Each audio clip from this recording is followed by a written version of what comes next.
Britain will send its biggest band of boxing brothers to Beijing this summer, but they tell us they're not all they seem. We're all like scallies going to Beijing to fight on the telly type of thing, you know what I mean? We do all like on our downtime, we like and go out, we'll go out and have a drink and have a lad. We're just normal lads. October at the World Championships in Chicago, British boxers won 2 bronze and a precious gold, Britain's first at world level. The Olympic boxing tournament in Beijing starts in 89 days and Britain will have a record 8 boxers in the ring. Steve Bunce went to say hello.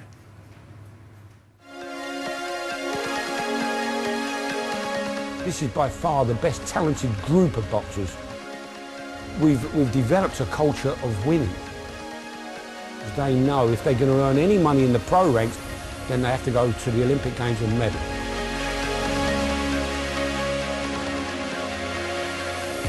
David Price, super heavyweight, Salisbury Club in Liverpool, Commonwealth Games gold medalist. Tony Jeffries, Sunderland, light heavyweight, European under-17 champion. James Degale, middleweight, the Dow Youth Club in London, Shepherd's Bush, Commonwealth Games bronze medalist. Billy Joe Saunders, Hoddesdon, the world #1 at welterweight for under-19. Bradley Saunders, South Durham, one of the heroes from Chicago, a bronze medal, light welter. And the hero of Chicago World Amateur Championships, he won the gold medal, the first time ever a British boxer did it. He's from Hall Green in Birmingham, Frankie Gavin at lightweight. Joe Murray, the baby, one of the babies in the team, Moss Side Club in Manchester, bronze medalist at the World Championships last year. He's a bantamweight.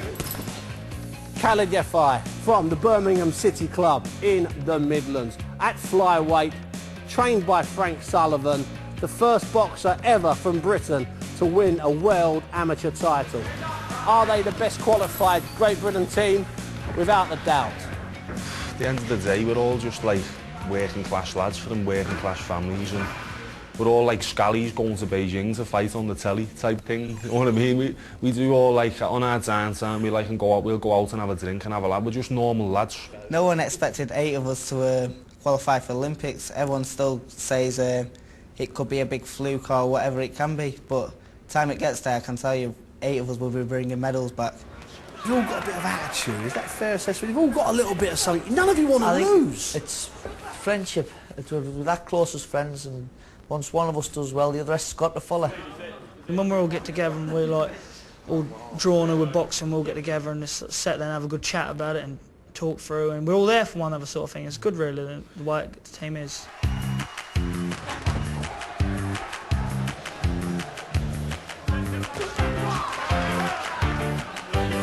But there was a time when Great Britain went away to an international tournament that they weren't really considered to be a threat. That's changed in the last 4 or 5 years, hasn't it, Tom? Yeah, it has. Like now we go to tournaments and you think that the other countries now they don't want to get drawn against us, where a few years ago I remember I think England were an easy draw. We'd go to a tournament and we'd be lucky to come back with a bronze medal from the full team, but now we'll go back and if we don't get all the boxers in the final, it's a disappointment. We all know that we're one of the best countries in the world now. I know that we can beat everyone.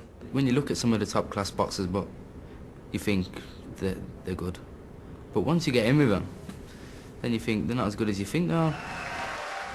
Then you realise how good you are. There's no one out there who's training harder on us. We're training like 3 or 4 times a day. So we're training as many times as what we're fighting. That's supposed to be the easy work, going to beat them lads. A lot has changed for Great Britain's amateur boxers. There was a time when they went away for just 1 night a month to Crystal Palace, and then only 6 or 7 months of the year. Not now. Now they spend 4 days and 4 nights each week here at the English Institute of Sport, and that's been going on for about a year. And in the 100 days leading up to the Olympics, the entire team of 8 will be away at tournaments, sparring with Cubans for over 70 of the 100 days. That's why the Great Britain amateur boxing system is the envy of the world. We've now got more money on board than we've ever had before. Not enough by any means, but we've got a lot more money on the board. We're now offering our podium boxers who are full-time athletes now enough money to live a reasonable, comfortable life. But what it's given them is give them now the potential to fulfil the dream that they've had when they first put a pair of gloves on. And the Olympic dream. The Olympic dream. Terry's put his foot down, got us like everyone we need behind us, like dietitians, weight management, everything all the way through. And obviously we're in full-time training now. It's the programme that we've been given. I think that's what's made us, like, obviously full-time and top-class boxers. So you're professionals Yeah, really? Some train more than professionals, so I don't know what you'd call us. Ultra professionals. Super professionals. By the time the Olympics start, you might be having your 15th, 16th, 17th bout of the year. Yeah. Is that a lot, or do you think that's ideal preparation? No, that's ideal preparation. I think we should be boxing on a regular basis. That's the way you get better, that's the way you pick up things and get to know opponents, so definitely it's the right preparation. Frankie Gavin. Now, going out to Beijing, you're going to be the #1, which is unique in British amateur boxing history. That's never, ever happened. Do you feel that puts a bit of extra pressure on you, Frank?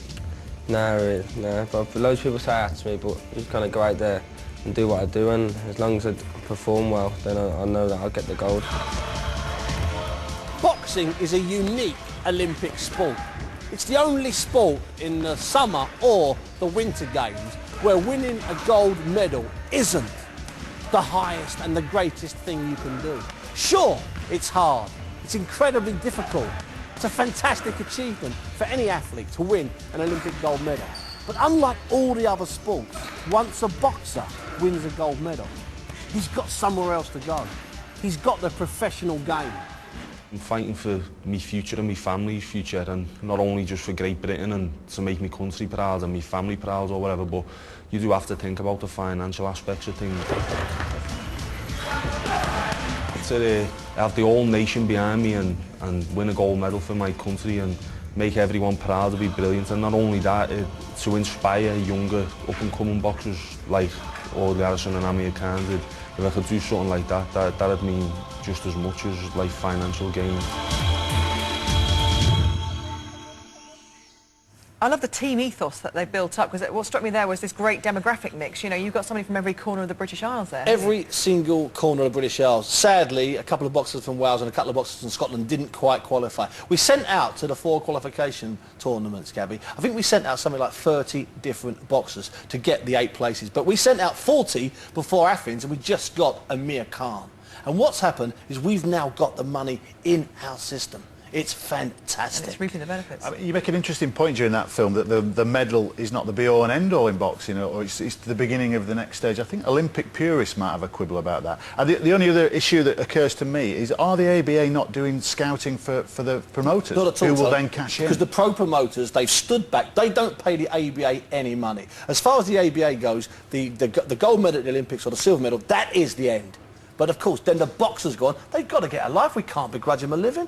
And let's not forget how Evander Holyfield as well, when he was on this show, you know, talked about his regret for not getting Olympic gold. It's so important, isn't it? It's a rite of passage. But it caused Amir Khan quite a few problems, didn't it, the decision to go pro or not? No, Amir Khan was being offered a lot of money, the sort of money that's now available to these guys. These guys have an option when they come back. Even if they come back with gold medals, the ABA has a lot of money on the table. And Amir Khan was offered a lot of money. That's what caused the problem with Amir Khan, whether or not he'd get 80 grand a year or whether he should turn pro. In the end, he had a couple of fights on the BBC, got 5 million viewers, then turned pro. Bob's your uncle, as they say. And he also said that he may regret watching the boxing this year, of course, and wondering if he could have got a gold. OK.